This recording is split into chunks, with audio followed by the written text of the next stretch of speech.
It's Divas That Care Radio. Stories, strategies, and ideas to inspire positive change. Welcome to Divas That Care, a network of women committed to making our world a better place for everyone. This is a global movement for women, by women, engaged in a collaborative effort to create a better world for future generations. To find out more about the movement, visit divasthatcare.com after the show. Right now, though, stay tuned for another jolt of inspiration.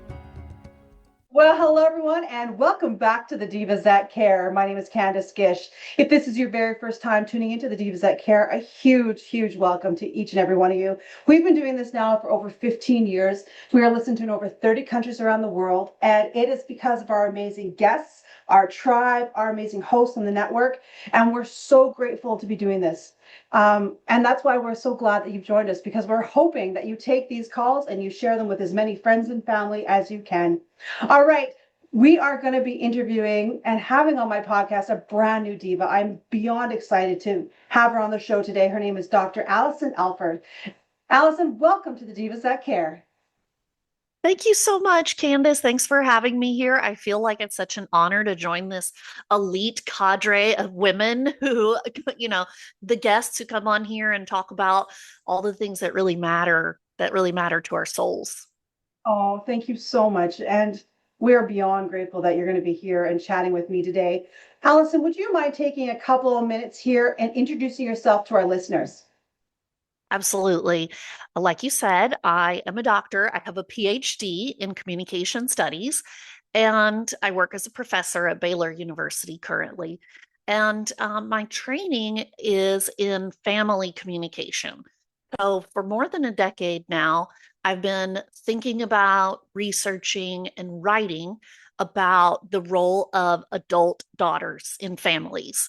So when I say adult daughters, I'm really looking at women in their 20s, 30s, 40s, 50s, who have a parent or more than one parent, in-law, step-parent, etc., who are healthy and independent. And yet, as daughters, as women, we are still doing a lot of care, love. We're connecting with our families. So I research what that's like, what women say about it, and why women feel so strongly about that role in our lives. Oh my goodness, that is absolutely beautiful. Well, I'm excited because today we're going to be doing a podcasted series called Season of Shift, Women on the Edge of Reinvention. And I think what we're going to be talking today about really is what you're going through, and what you're talking about is the shift. Yeah, that's such a it's such, kismet that we're talking about this together, because one of the things that I describe in my new book that's coming out next year, called Good Daughtering, I talk about something that I call the kinship shift. And the kinship shift is how, as we're growing and changing and our parent is getting older and changing, the way that we relate to each other through kinship, through our family dynamic, it shifts over time. And how important it is for us to kind of visualize this shift over the decades of middle adulthood and into our parents' older adulthood, and thinking about what is it that becomes different. When we are young women, especially when we're coming out of childhood and into young adulthood, our parents, our mom or our dad or somebody important to us, they often have a really large presence, especially with some power dynamics and parenting. I'm making my hands have this, big space. And we have this kind of small space in our relationship. We're still present, but we are maybe have a little bit less power or less activity in maintaining the connection. But then over time, over decades, as we get older and our parents get older, our participation grows, and we become a lot of times the larger presence and the larger force of making a family connection, and our parents' level reduces. So a key element of that, something I think is really important, is that I reject the thought of mothering our mother. that I'm now the mother. I'm mothering my parent because ultimately we're never ever going to be the parent to our parent, you know. But I think what women are trying to say is I'm doing more of the care, I'm spending more energy, I'm a bigger presence, and my parent is a bit of a smaller presence in this connection, or they have a smaller capacity over time. And so that really is shift that shift that occurs, that's natural over a lifespan. But sometimes we forget to pause and look at it and notice, wow, things have really shifted in this balance between us. I love how you just explained that. But a question that I have is, do you find that there's a lot of people that struggle with that have a hard time accepting it? Yeah, it's a great question. I think that um, change is hard for all of us. And so when I talk to women, I often ask them, when did you notice that your relationship with your mom changed? And some of us are like, oh, well, I just turned around one day and I realized it was completely different. So we're not always very good at noticing the small shifting over time. We turn around and think, oh my gosh, things between us are just radically different than they were when I was 25.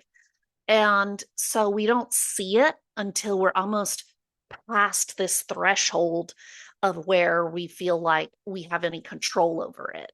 So we can feel a little bit powerless. And sometimes when we notice that our relationship has changed with our parent, we can also decide, I don't like this. I don't want to be the one who's kind of in charge in this relationship. I don't want to be the one who has to decide everything, do everything, show up all the time. I'd really like to go back to being in the easier, smaller role, but that's not what life has handed us. So part of what is hard for women is having a new and different role as we shift with our parents over a lifespan. And the other part is sometimes grieving that we don't get to be the carefree version of ourselves that we used to be. And now we have to be more responsible and Mhm. spend more effort, energy, and resources on our family connections. Can I ask you, is it different with people that are like if your mothers are close to you in the fact geographically, or if people are farther away that you don't see them as much? Absolutely. The research shows that the person who's most likely to care for elders in their elderly years is the child who's closest, and that could be a daughter or a son. But if there's a daughter and a son available, it'll be the daughter or the daughter-in-law, right? But I think that what's so important for us to be aware of is that even when you're far away geographically, or even if you are far away, meaning you don't feel close to your parent, you don't have an easier, friendly connection with them, you are still doing daughtering. And so, what I found in my research is that when daughters think of doing daughtering, which daughtering is what women do in the relationship with our parents to keep the family connected, when you ask women about daughtering, most people respond with tasks. Tasks are things like, I went over to her house and took a meal. I planned a holiday event. I fixed her Netflix because the remote control wasn't working. A lot of tasks. But then as you start to have these deeper discussions, you begin to peel back the layers, and women start talking about a lot of other forms of daughtering that we're doing. So I think of the way that we do daughtering in four different ways. So the first one is tasks that we do. That's just physically showing up, doing something, or even paying for something. The second thing that we do is emotional. There's a lot of emotional aspect to being a daughter, and that is listening, soothing. Maybe it means avoiding an argument or going to battle for your parent, with Aunt Susie who's making her upset, and you go deal with that for her. Um, the third way is cognitive or thinking. A lot of being a daughter is about thinking about your parent. It could be worrying. It could be planning for the far distant future. Maybe a listener who's listening right now, they're 30 years old and their parent is 52 and they're in great health. They travel, they work, they are fine, they're independent. But you're already thinking about what they'll need in 2 decades, and you're planning and you're saving money. And so there's thinking work. And the last category of daughtering is identity work. So, how am I a daughter, whether my parent is around or not? What makes me feel like a daughter? How do I represent our family? How do I keep our legacy going? And so, your question, Candace, was really about how do daughters, what's different with daughters who live farther away geographically? And I would say those daughters are still doing a lot of daughtering, but maybe more on the emotional, cognitive, and identity side, whereas the daughters who live nearby are doing a lot of the tasks. So I want to charge each of your listeners to think about, what is it that I'm doing? What are all the ways that I can see daughtering showing up in my life? And I want to give myself credit for how that takes up my energy and my resources and my mental space to give that type of benefit to my parent and to our family. Oh, that's wonderful. I think a lot of people feel guilty if they're not close to their parents. For example, my mom and I don't live close to each other, but I really want to be there, but I can't be there. So I think I'm there for her when she needs me, but not to do the things that I'd like to do for her. Yeah, that is so true of so many women.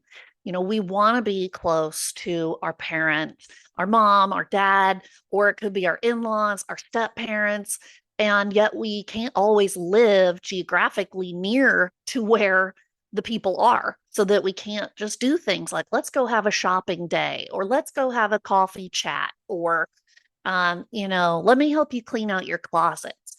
And it can make us feel guilty, especially if we have a sibling who is doing those things. And we feel like, oh man, they either get to do it, or we feel bad, like, you're doing all the work and I'm not doing anything. And what I, again, say to daughters is the first step is thinking about all the wonderful things that you are doing.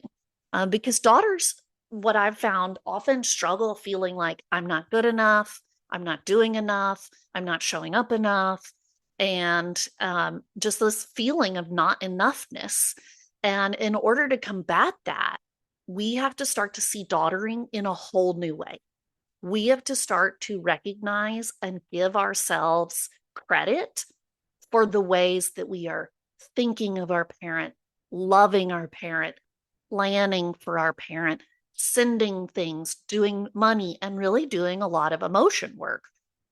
So in my family, my sister lives down the street from my parents. That means that she gets to do a lot of other things with them that I don't get to do because I don't live there.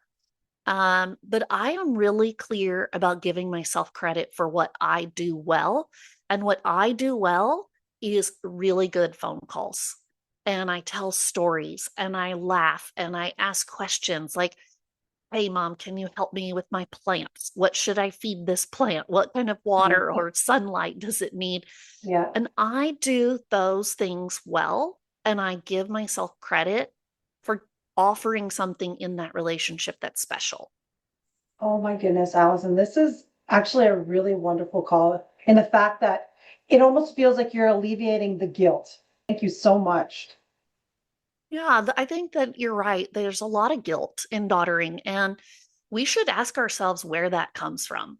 Because another important thing to notice is it's not necessarily coming from your mom or your dad. They're not necessarily the ones who feel bad about you living your dream and off having a beautiful life. Sometimes it's coming to us from a societal message that daughters are supposed to do stuff. We're supposed to show up. We're supposed to do more and be there. and be this little, caring person who's giving a certain amount of hours or a certain amount of visits. And we should really probe that and say, where does that come from? And do I agree with that? And can I give myself credit for other ways that I show up? And can I even have a conversation with my parents and find out maybe they don't even want that from me? And I am Exactly. just making it up and making myself feel bad because I've absorbed these messages from TV or movies or the news. Yeah. But our particular family doesn't have to look like every other family. We can negotiate what's right for us. That's beautiful. Absolutely beautiful. I love that. And you were mentioning in your book that there's different types of shifts. And I'd like to briefly talk about third shift, if you don't mind. Yes, this is a different kind of shift, the third shift. Yeah, I think this is a fascinating topic. So the third shift is not something I came up with, but it has been documented in research by feminist writers. So if we think of this time, we're thinking of shift in terms of work. So we have salaried work or we have shift work. Okay. And so writers talked about how there's the first shift of your day. I go to my job. And then the second shift, I get off of work and I go home and I make dinner and take care of the family and I take care of the house. So we have our first shift of the day, our second shift of the day.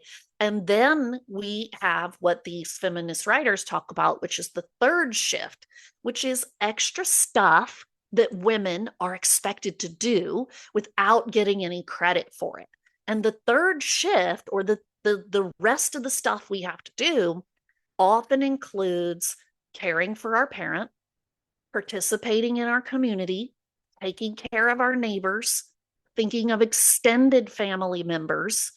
And these are what we might call invisible labor. So they're things that women are supposed to be doing, know how to do, be good at doing, but you're definitely not getting paid for them. And you have to get them all done before you can go to sleep. But if we only think about the work that we do in terms of work, business, career stuff and home stuff, house stuff, then we're missing this huge area where women expend our resources. And of course, we're not here to bash men, but we can also notice that men don't do as much of that third shift as women do. And often men don't even do as much of the second shift, which is the household work, the cooking, the cleaning, the childcare, the tending to relationships. So men are allowed really to focus more on their first shift, which is their career. And then they can relax a little bit. And women are not only expected to excel at our first shift, but also the second shift and the third shift. So what's important about this concept is for your listeners to think about, gee, I'm really doing a lot of stuff. And I had not given myself credit for how it takes up space in my brain, how it takes hours out of the day, how I make phone calls and have to speak to people like the neighbor next door and be congenial and delighted. And I have to be upbeat. And these things can drain my resources. Now, we're not saying, you and I are not saying here that all of these things are bad, right? Getting to go to a career job is a privilege. Getting to have kids and a family and a home, it's beautiful. It's a privilege. We love being married and having these things. And getting to be a neighbor and a community member and an adult daughter is a beautiful privilege. All we're saying here is let's notice how much work it is and just give ourselves credit for that, so that we're not wandering around feeling like people who are never doing enough and are bashing ourselves. Yeah. I like that because you sometimes you feel that you're constantly doing something. I found that when I was younger, there was a lot more people that would be involved in things. And I find that nowadays you don't see that as much. And I always wonder, do people feel that animosity? Do they feel like they don't want to because now they feel like they're doing too much? Yeah. You're highlighting something so important, Candace, which is that we struggle to talk about things when we don't have the language or the nuance or the little words for what we're trying to describe. Like you're saying that you go out and you volunteer and give your time because it makes you feel good. It makes you feel like you have a deeper sense of purpose, and it benefits your life. But then when you talk about it with your husband, or we're talking about it now, it can be kind of like, I'm not sure if I'm saying it right, or I don't know if I'm getting my whole point across. And what that reveals is that we don't have enough good words for talking about the nuances, the careful little bits of what's important in our lives as women.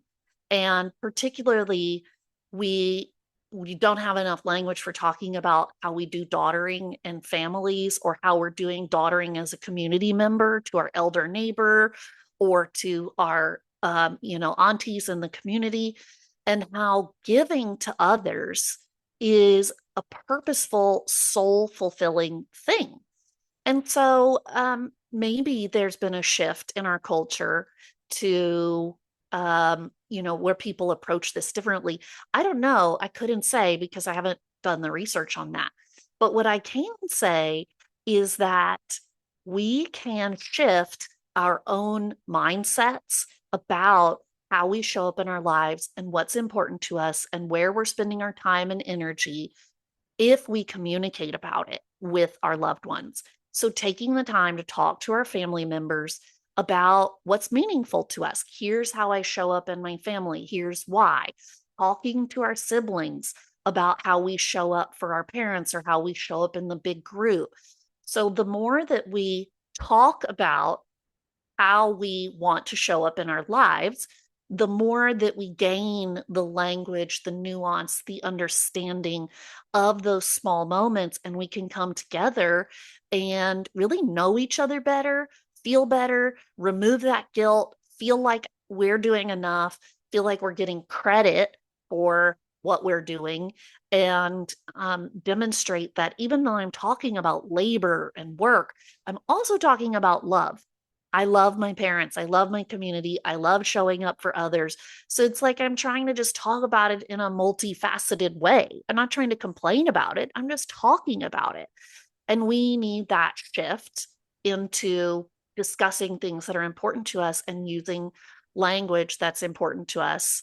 And that's something I talk about in the book. The book is Good Daughtering, and it comes out in February of 2026. And I just know that it has so much language and insights, and it also has activities in there that would really help your listeners to explore their relationships.